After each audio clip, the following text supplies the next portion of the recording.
ni Rhea Pelingera. Kasi last day is nagpa-flooring ata siya ng floor niya. And after all nakikita ko na rin siya. Sige guys. Tindog pa yun, iba para yung ganang iba isa din sa ako niya.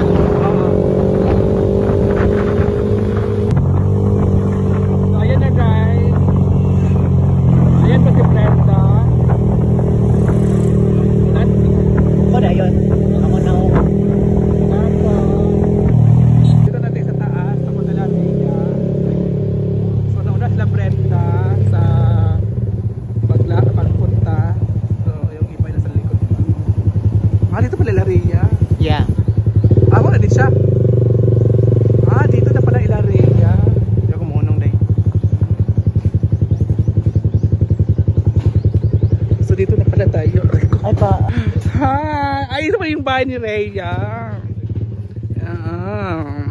Uyong, nakarelo lagi kayo. Hindi bagay siya. Taya na. Nakawat yan. Kay Bakang. Pasukin natin ang bahay. So pasukin natin yung bahay ni Rhea. Ngani ang balay uyong, dili pa natong kuan. Piste. Ay, mali na. Ay, mali na Rhea di ay. Ito pala yung ila Rhea. Saan kayo yung transit na guys? So guys, ito na po yung bahay na pinapagawa natin. Ayan na sila.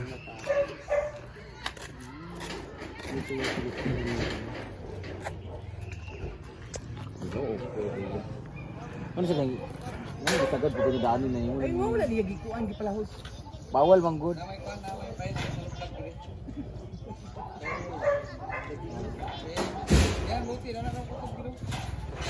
Bawal na. Masuko na sila. Pagti mo lang gamay masuko. Entrance ni Rhea, dito na yung entrance niya. Madam sa Korea. Hindi. Ito pala yung entrance. Dito pala. Ha? Hala! Dito yung entrance. Ang taas ng buhos siya. Tapos naihagdanan yan. Diba inyo mamilani dapit no? Sayang kahit hindi isa dito na pili. Ang nasunod magudani is katong daan dito nga balay. Bagi guba na ganun. So pasukin na natin yung bahay natin Rhea. Ito ang kanya. Sala ni Tanan. Ito yung sala. So, Kwarto na sa dito. parang kasi nagya kwarto. Ala, master bedroom. Ala sa dua. Kaya nila yung sinasyon ni Jorge, nilani ma. Dalang si Arto nga. Dalang sa pagkasi sa bedroom. Kwarto ni Dida again mother. Ito kasi ina. Kusina. Kani ang kuan? Pinto sa imong Hindi lang, pinto. Kaya ang mga pinaka, pinto. Ang sa direktrin na siya. Magwal na ba TV, anak?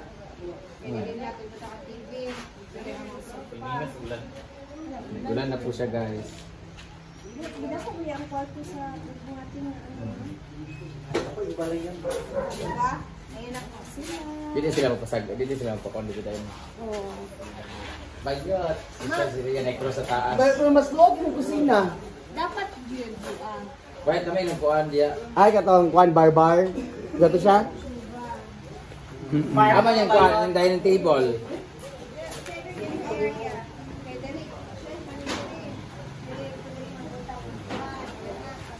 Island. 6 seaters na po. Dali sa pam dani. So open na rin siya kanan. Wala na Yan. Bayot. Kuan gibless silang balay ni cross taas. Ay, last ba din mo kay atong kon pa mga Dali, kwan pa ko dali o. Bato-bato. Tambak pa. siya. Talaga happy. Amo magkalot na diya. Ito tak magsitik-tak sa gawas. Gibutaran na nila ang kuan din abang sa sisihan. Bayan. Diba? Kana. Bawas Kwarto sa mother mo at saka sa anak.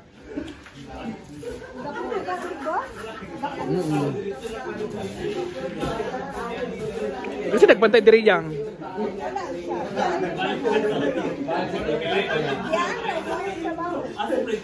Kung mama nagtrabaho? Wala got check dari kung na nagtrabaho ba wala.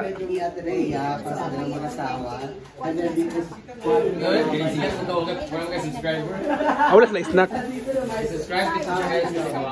Ano man? Piyawan.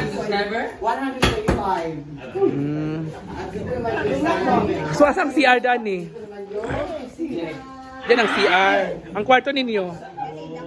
Ito yung kwarto. Malaki yung kwarto ha. So yung dalawa ni Mark. So ito yung bintana. Kayo may ganyan. Sino bintana yung? Tatlo, apat yung bintana.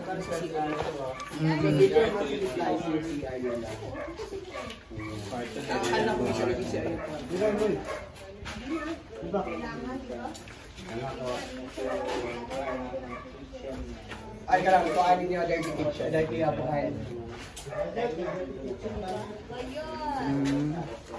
Happy ko siya mga triya. Kabalik ko siya yang. Tulog ka. Tulog ko ito. Dalawa kaya ka kwarto. Tulog ka room. Sliding. Kasi balak ni mga yang sa imong samin. Sa imong sliding window ka. Dito. Kasi dito nagayan naman. TV na 180 inches. Ha?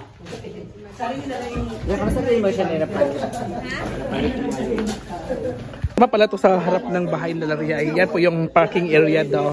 Ito daw yung parking area ng bahay nila. Soon, sila makagasan sa sasakyan. So ito pala yun dito, yung mga trabante nila ay pakyawan pala ito. So hindi na pwedeng bantayan kasi ito ay pakyawan.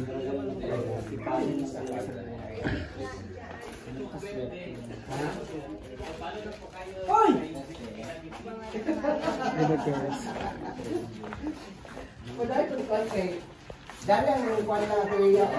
So congrats yang. Congrats. Malapit rin matapos.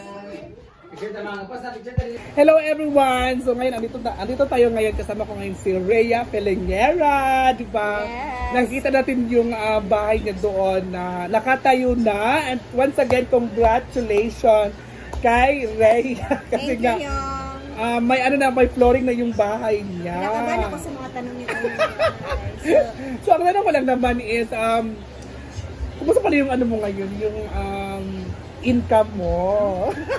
Mauna talaga yung Income. Ano, kahit pa paano yung income ko, nakaka-provide naman din sa araw-araw na pagkain, sa vlog. At the same time, mayroon din nababudgetan din sa bahay. Oo. Lagyan ka munda. Tapos. Oo, and then, sakto lang yung flow. Basta everyday, maghanap lang talaga ng content na may upload. Kahit pa paano, meron din talagang papasok araw-araw. Ganun siya. So ngayon, tanong ko lang naman is, paano mo na i-provide yung pang-araw-araw mo through vlogging? Nag-ano ka pa, nagluluto ka pa, may pamilya ka pang inuuna, at may bahay ka pa rin na babudget. At paano mo siya na-provide? Kasi yung bahay mo kasi ngayon is malaki na, parang malaki na talaga yung gastos. So isipin naman natin na yung bubong pa lang, di ba? So malaki na talaga yung gastos niya. So paano mo na-i-provide yun? Siyempre, budgeting talaga. So ang akin lang yung, pag hindi kaya, siyempre hindi kaya, huwag ipilit. So pag medyo konti lang yung budget sa bahay, pwede naman siya next month, ipunin muna yung natira na konti para next month meron pang dagdag, para medyo malaki-laki yung idadagdag natin sa bahay. Ganun lang siya. Kasi alam mo naman, hindi pare-pareho yung sahod natin every month. So minsan may mababa, minsan may malaki talaga. So kahit pa paano, itatawid naman siya. Kahit medyo matagal talaga siya, guys. Kasi alam niyo naman, sahod lang natin yung So sa every month is may mga project ka talaga na gagawin. Like ngayon, this month is nagpagawa ka na ngayon ng flooring at saka yung kwarto na semento na. So ganun talaga yung yung mga mga ano, mga Step by step. Step by step ka talaga. Step by step talaga siya. Kumbaga, if ever may mga emergency, syempre, unahin talaga yung emergency kasi yung bahay, hindi naman natin siya minamadali. Oo.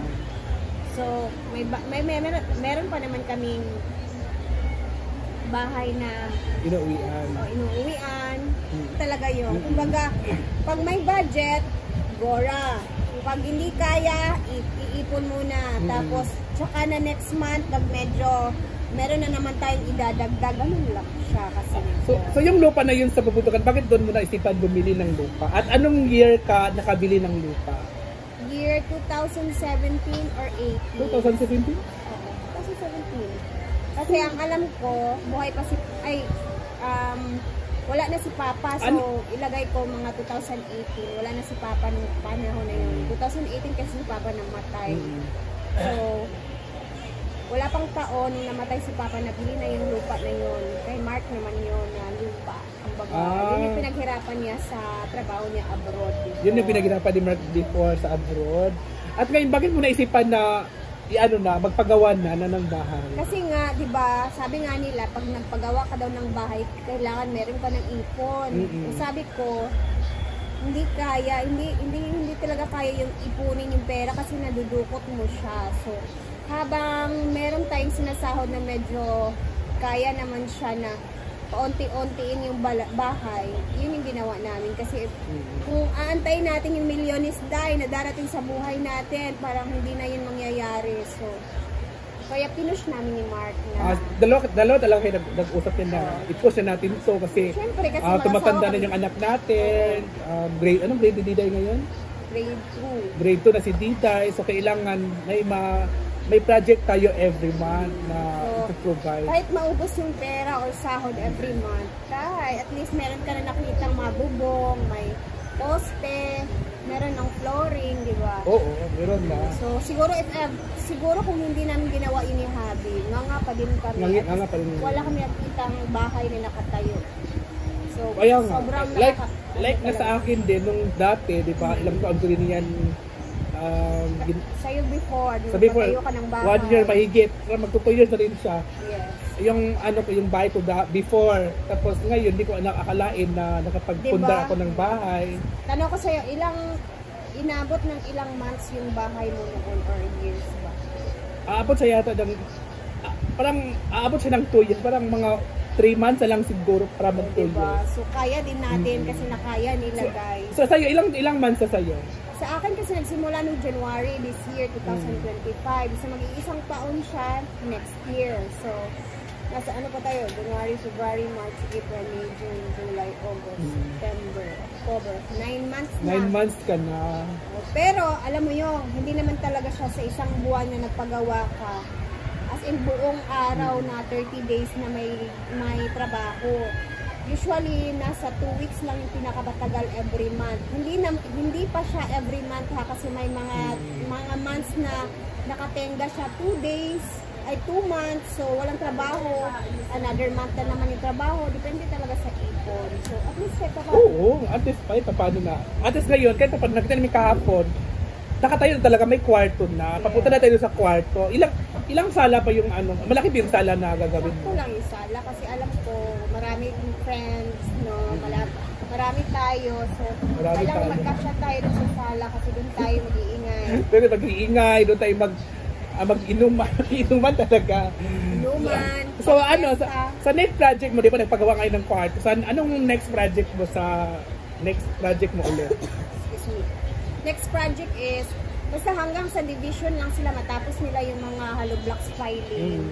And then kanina sila Mark is nagbakbak na sila para sa mga wiring naman sa sila yung sila tanong ko, magkano na nagastos ni Rhea Feliguera sa kanyang bahay ngayon? Excuse me ha, meron kasi akong ubo. Magkano talagang nagastos mo lahat? Ngayong buwan? Siguro na kahapon sabi ko kay Brenda 500, pero kung si Mark yung tatanungin nyo, siya kasi yung siguro yung 500 na yun, hindi pa kasali yung mga labor. Hindi ko, sa akin, estimated ko lang sa materials yun siya. Materials lang yung Pero So hindi mo sabi talaga ni Mark, estimate yung buong sabi ni ano. Mark, siguro lala daw sa mga 600 something, ganun. Ah, so malaki-laki na rin pala. Oo. Malaki-laki din pala, no? Kasi, Kasi, di ba hindi kaya na malaki? Sobrang laki na pala yung nagastos mo. tapos iisipin mo yung, ala, meron akong 600,000 or 500,000. Oo. Wow! Yung Nakaka-proud yung isip mo nga, Kasi hindi namin iniisip talaga guys yung ano sahod namin. Kumbaga, naipon-ipon lang siya pang gano'n, diba? Nakaka-proud sa self. oo. Nakaka-proud talaga kasi akalain mo 600,000 may Saan napundar tayo ka na kukuha doon. nun? Yun lang yung ano natin, yun lang yung last na tanong ko kung magkano na talaga yung kanyang nagastos. And by the way, congratulations ulit kay Rhea Pelingera kasi so proud talaga yung investment mo ngayon kasi akalain mo, di ba, ang laki na pala na nagastos mo at continue pa rin yung process sa bahay mo at sana soon, very soon, matatapos na rin yan. Yes. Di ba? Darating din tayo Darating din dyan sa tayo point na dyan. yan. So yan, thank you ma'am. Thank you so Thank you, and much. also thank you sa lahat ng mga laging nanonood talaga sa aming mga videos kasi as in guys, ito yung nakikita ninyo na mga pinupush namin para sa aming pangarap. Siyempre natutupad na din, di ba yun? Oo. Sa mga bahay natin. Sa mga bahay natin. Sobrang thankful and grateful po kami lahat na sa mga followers na laging nanonood sa amin. Yun lang. And lalo na kay Brenda. Yes. Number 1 talaga. Number 1 kay Madam at sa ating mga followers dyan, sa ating mga solid supporters. Thank you sa inyo guys and God bless po sa inyo. Thank you! Bye!